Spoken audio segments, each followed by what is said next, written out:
Bismillahirrahmanirrahim. Nahmaduhu wa nusalli ala rasulihil kareem. So now moving on to the second type of ma'rifah, we have al-alam. So al-alamu, so the second heading is al-alam. Wa amma al-alamu فيؤتى به لإحضار معناه في ذهن السامع باسمه الخاص. As far as alam is concerned, فيؤتى, it is brought لإحضار معناه في ذهن السامع. To أحضر يحضر means to make present. Okay, to bring حضر يحضر حضورا, to be present, and أحضر to make something present. To be simply translated as to bring. Is to bring its meaning in the mind of the listener or the addressee via his specific name. Okay, so for example, Allah wants to tell us about Ibrahim alayhi salatu wasalam, so Allah brings Ibrahim alayhi salatu wasalam's name. Allah wants to tell us about Ismail, so Allah mentions Ismail alayhi salatu wasalam's name. Meaning it's nothing too technical about this. You following? So Allah says about إِذْ يَرْفَعُ إِبْرَاهِيمُ الْقَوَاعِدَ مِنَ الْبَيْتِ وَإِسْمَاعِيل. Allah wants to tell us about two beings who were putting the foundations of the Baytullah. And who are these two beings? Ibrahim, Allah uses his name, and Ismail, Allah uses his name. Alayhimu salatu wasalam. You following? Right. One thing I messed up here is alam. So alam is used for, in nahwa and balagha, as a name.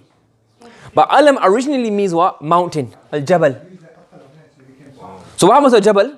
So for example, you're traveling in the desert and you see a mountain. That mountain is a sign that we're here.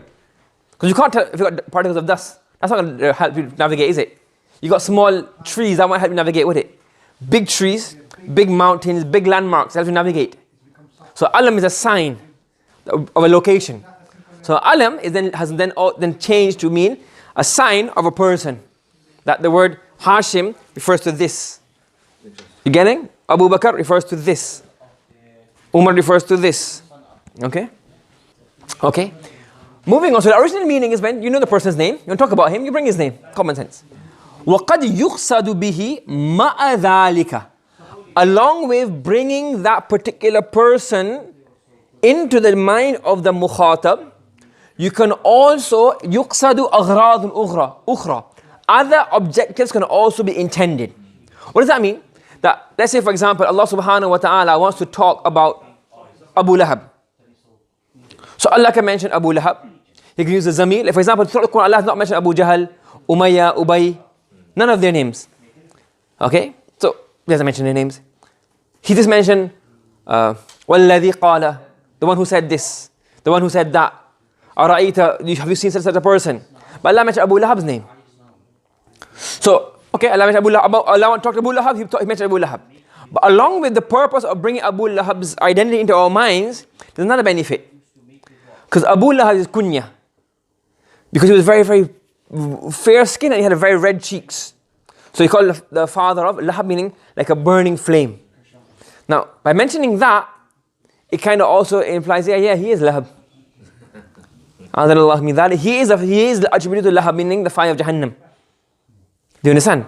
So along with bringing the Abu Lahab's personality into our mind by mentioning his name, there's another benefit.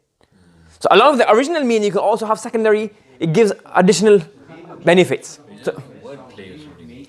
Possibly wordplay? Yeah, it is a kind of a wordplay. How can you say it's a sign of mockery as well? Yeah, it's all like this. So for example, why is the example ta'zim? So one example, let's say for example, we did Saif al-Dawla before, innit? Yes. The king and not the king, who Muthanabi used to praise a lot. Yes. Okay? So instead of saying Rakib al-Amir, so the person said Rakib Saif al-Dawla. Correct? So his name is Saif al-Dawla, we mentioned his name. But Saif al-Dawla was his title, not his real name. But by mentioning Saif al-Dawla, it kind of gives the sword of the kingdom, meaning the one who defends and protects the kingdom. So by saying Saif al-Dawla, we understand, okay, we know who this person, we don't know what he looks like, but you've got this concept in our mind. So it gets in our mind. But then, by also mentioning his name, it gives, that Saif al-Dawla means it has a grandeur to its meaning. So it brings that to our mind as well, Saif al-Dawla and his army are coming. It's not saying, the king and his army came. It's Saif al-Dawla and his army came. Do you get what I'm saying? Do you understand? Okay. The opposite of that is ihana. Somebody's name has a kind of a pejorative name, or the name has a kind of degrading element to it. Like sakhar. Sakhar means what? A stone. So his name is Sakhar, for example. So you say, sakhar this, sakhar that. But by mentioning the word sakhrun, so sakhrun means what? So when you say ذهب صخر or صخر went, you kind of mention his name because his name is what has a derogative aspect to it. So along with bringing the meaning of that, bringing that concept into our mind, you're also showing some kind of ihana and disgrace. And the one I mentioned earlier, والكناية and معنى يصله اللفظ له. الكناية to hint to a meaning which the lafz يصلح اللفظ له, to which the word can apply to. يصلح اللفظ له. So kinaya to hint to a meaning. What kind of meaning? To hint to a meaning for which the word is capable of. Salah is capable of. Capable. That's right. Yep. To hint to a meaning which the word is capable of. Capable of portraying. So Abu Lahab, the word Lahab has a meaning which Allah can hint towards. That yes, he is Abu Lahab. So he was named Abu Lahab not because they didn't believe in, when he's given that kunya, they didn't believe in the Ba'ath al-Maut. But it so happened that the Abu Lahab fits perfectly with his masir, meaning his end result and his abode in Jahannam. So Yasla Naran Dhata Lahab.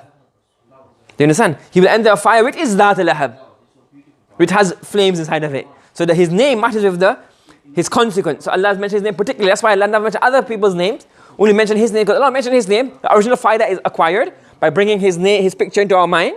But along with that, the secondary meaning of this is acquired. Yeah. Subhanallah bihamdi subhanakallahumma wa bihamdika nashhadu an la ilaha illa anta nastaghfiruka wa natubu ilayk.